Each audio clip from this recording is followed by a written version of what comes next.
Assalamualaikum warahmatullahi wabarakatuh. Perkenalkan, kami dari kelompok 2 kelas akuntansi 5B1 akan mempresentasikan materi tentang laporan audit. Saya Ayu Prapitarova bersama rekan-rekan saya, Bagas Jihad Hadian, Trisna Dewi Nuraini, Firda Alfi Hasanah, Yesi Rusilawati, Miftahul Jannah, Hervindia Novitasari, Vivi Novianti, dan Siti Rodotul Muhimmah. Laporan audit standar tanpa pengecualian untuk entitas non-publik. Terdapat 8 bagian, diantaranya yang pertama adalah judul laporan. Standar auditing mensyaratkan bahwa laporan harus mengandung kata independen. Contoh, laporan auditor independen. Mengapa independen?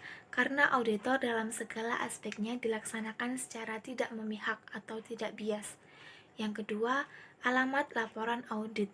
Umumnya ditujukan ke perusahaan, para pemegang saham, atau dewan direksi perusahaan. Namun, dalam tahun-tahun terakhir dialamatkan kepada dewan direksi dan para pemegang saham. Hal ini ditujukan untuk menunjukkan bahwa auditor independen ke perusahaan. Yang ketiga, paragraf pendahuluan. Dalam paragraf pendahuluan, dinyatakan bahwa kantor akuntan publik telah melakukan audit dan laporan keuangan yang telah diaudit, termasuk catatan atas laporan keuangan, tanggal neraca, serta periode akuntansi untuk laporan laba rugi dan laporan arus kas. Yang keempat, tanggung jawab manajemen. Judul dan paragrafnya menyatakan bahwa laporan keuangan menjadi tanggung jawab manajemen. Yang kelima, tanggung jawab editor, berisi 3 paragraf. Paragraf pertama, audit telah dilaksanakan sesuai dengan standar yang berlaku. Paragraf kedua, menguraikan ruang lingkup audit dan bukti audit yang dikumpulkan. Paragraf yang ketiga, auditor yakin bahwa audit yang tepat dan mencukupi telah diperoleh. Dan yang keenam adalah paragraf pendapat. Paragraf pendapat adalah paragraf terakhir yang menyatakan kesimpulan berdasarkan hasil audit. Yang ketujuh, nama dan alamat KAP. Nama mengidentifikasi KAP atau praktisi yang melaksanakan audit. Yang kedelapan, tanggal laporan audit. Tanggal laporan audit adalah tanggal yang dicantumkan ketika menyelesaikan prosedur audit di lokasi pemeriksaan. Saya akan melanjutkan presentasi dari rekan saya sebelumnya. Di sini saya akan menjelaskan tentang laporan audit standar tanpa pengecualian dan laporan tentang pengendalian internal atas pelaporan keuangan menurut standar auditing PCAUB. Terdapat 2 perbedaan atas pelaporan audit untuk perusahaan publik, yaitu yang pertama, laporan audit standar tanpa pengecualian berbeda untuk audit laporan keuangan perusahaan publik. Dan yang kedua, auditor perusahaan publik berukuran besar harus menerbitkan pendapat tentang pengendalian internal atas pelaporan keuangan. Dan selanjutnya, laporan audit standar tanpa pengecualian untuk laporan untuk perusahaan publik meliputi 3 paragraf, yaitu yang pertama, paragraf pendahuluan menunjukkan bahwa audit telah dilaksanakan serta laporan keuangan telah diaudit. Paragraf pendahuluan juga menunjukkan bahwa laporan keuangan merupakan tanggung jawab manajemen dan tanggung jawab auditor untuk menyatakan pendapat tentang laporan keuangan. Dan paragraf kedua, yaitu paragraf ruang lingkup, serupa dengan paragraf kedua menurut tanggung jawab auditor, bahwa audit dirancang untuk memberikan kepastian yang layak bahwa laporan keuangan telah bebas dari salah saji yang material. Paragraf ruang lingkup menyatakan bahwa audit telah dilakukan atas dasar pengujian. Dan yang ketiga, paragraf pendapat, jika audit mengeluarkan laporan terpisah tentang pengendalian internal atas pelaporan keuangan, paragraf keempat akan mengikuti paragraf pendapat yang disebut laporan audit tentang pengendalian internal.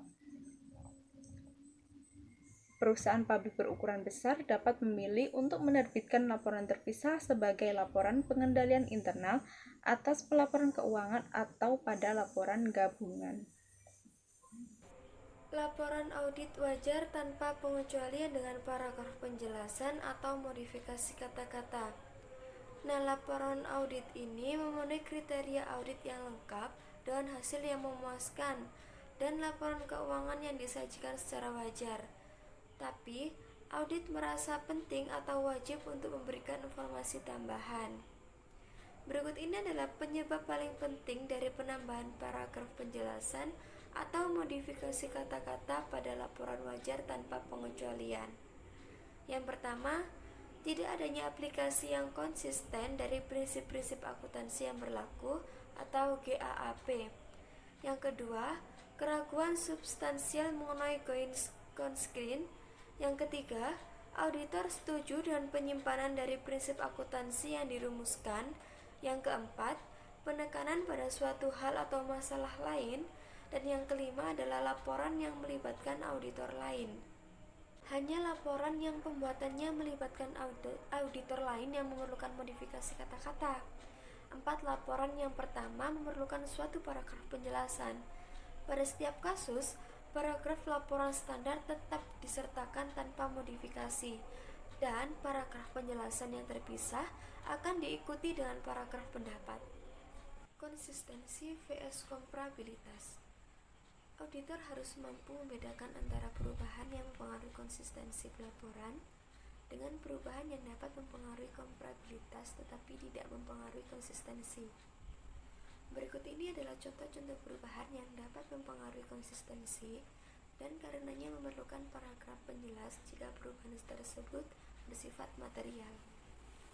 Yang pertama, perubahan prinsip akuntansi, seperti perubahan metode penilaian persediaan dari FIFO menjadi LIFO.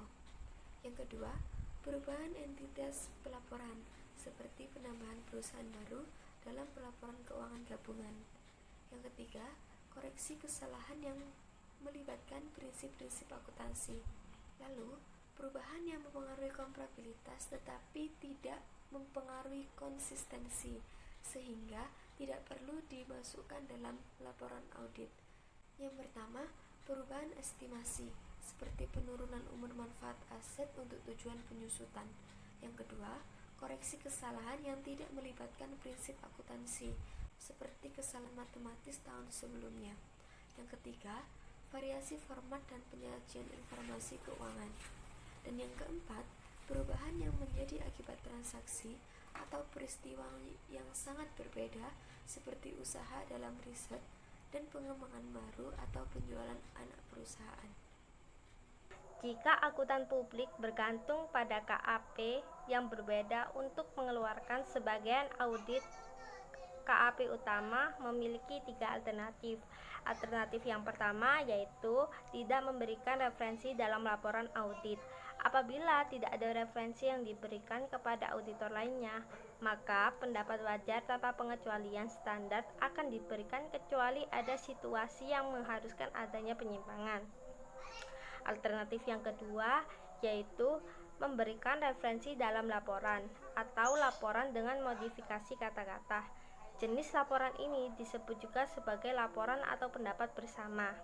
Laporan bersama yang wajar tanpa pengecualian adalah laporan yang tepat untuk diterbitkan apabila proporsi laporan keuangan yang diaudit oleh auditor lain bersifat material terhadap keseluruhan laporan. Alternatif yang ketiga yaitu mengeluarkan pendapat wajar dengan pengecualian. Pendapat wajar dengan pengecualian atau menolak memberikan pendapat bergantung pada materialitas. Diperlukan jika auditor utama tidak ingin memikul tanggung jawab apapun atas pekerjaan auditor lain. Next, slide yang ke-9. Penyimpangan dari laporan audit wajar tanpa pengecualian. Jadi, ada 3 topik yang berkaitan dalam laporan audit yang menyimpang dari laporan wajar tanpa pengecualian. Penyimpangan yang pertama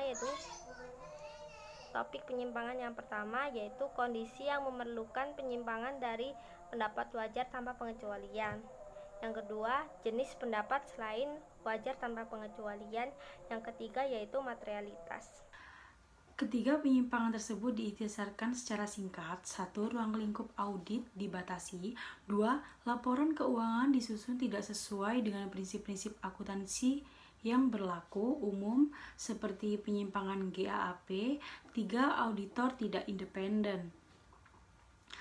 Jika ketiga kondisi tersebut memerlukan penyimpangan dari laporan wajar tanpa pengecualian yang ada dan bernilai material, maka laporan selain laporan wajar tanpa pengecualian harus diterbitkan. 1. Laporan pendapat wajar dengan pengecualian. 2. Pendapatan tidak wajar. 3. Menolak memberikan pendapatan. Yaitu suatu salah saji dalam laporan keuangan dapat dianggap material jika pengetahuan akan salah saji tersebut akan mempengaruhi keputusan para pemakai laporan tersebut.